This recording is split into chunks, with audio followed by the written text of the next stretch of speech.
যেই পরিমাণ আবহাওয়া খারাপ, বৃষ্টি হচ্ছে, সারা বাংলাদেশে বন্যা হয়ে যাচ্ছে।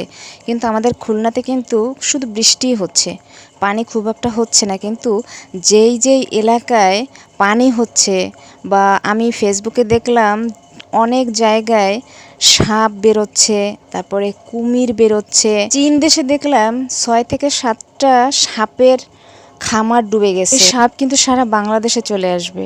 আপনারা সবাই সাবধান। এই বৃষ্টির দিনে ঘরের আশেপাশে, বা পরিত্যক্ত কোনো ঘর, পরিত্যক্ত কোনো জায়গা, বা রান্নাঘরে, বা ঘরের ভিতরে যে কোনো জায়গায় সাপ কিন্তু চলে আসতেই পারে।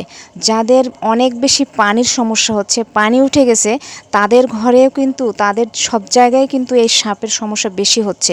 আর আমাদের খুলনাতে খুব একটা পানি হচ্ছে না, তারপরেও যেইভাবে আমি ফেসবুকে সাপ দেখছি, কুমির দেখছি, দেখে আমি যেখানে হাঁটছি সেইখানেই মনে হচ্ছে সাপ, যেভাবেই যেদিকেই তাকাচ্ছি মনে হচ্ছে সাপ। মানে সাপে সাপে হয়ে যাচ্ছে আমার দুই চোখ। তাই আপনাদেরকে একটু সতর্ক করলাম যে আপনারা সবাই একটু সাবধানে থাকবেন।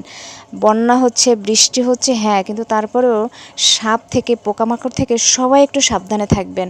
সব সময় একটু চেক করবেন, সব সময় একটু খেয়াল করে চলবেন।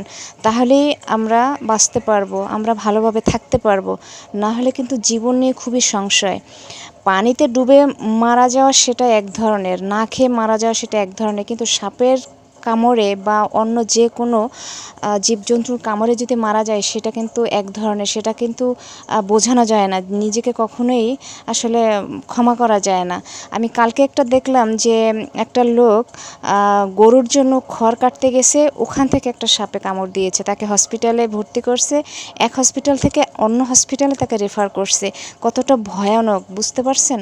আপনারা সবাই সাবধান থাকবেন প্লিজ, সবাই একটু খেয়াল করে চলবেন। আনাচে কানাচে বাড়ির পরিত্যক্ত জায়গা, রান্নাঘর, খাবার ঘর, শোয়ার ঘর, যে কোনো জায়গায় কিন্তু যে কোনোভাবে কিন্তু সাপ ঢুকে যেতে পারে। রাঙামাটি, বান্দরবন, চট্টগ্রাম এলাকায় কিন্তু খুবই সমস্যা, খুবই সমস্যা। ভয়াবহ বন্যার পরিস্থিতি, ভয়াবহ, যা দেখলে আসলে নিজেকে কন্ট্রোল করে রাখা যায় না। কিন্তু তারপরেও আমাদের কিছুই করার নেই। সাধারণ মানুষ ঘরে বসে তাদের জন্য দোয়া করা ছাড়া কিছুই করতে পারবো না। তাই সবসময় সবার জন্য দোয়া করবেন, দোয়ায় রাখবেন, সবার ভালো চাইবেন সব সময়। আমি এটাই মনে করি, আমার থিঙ্কই এটা।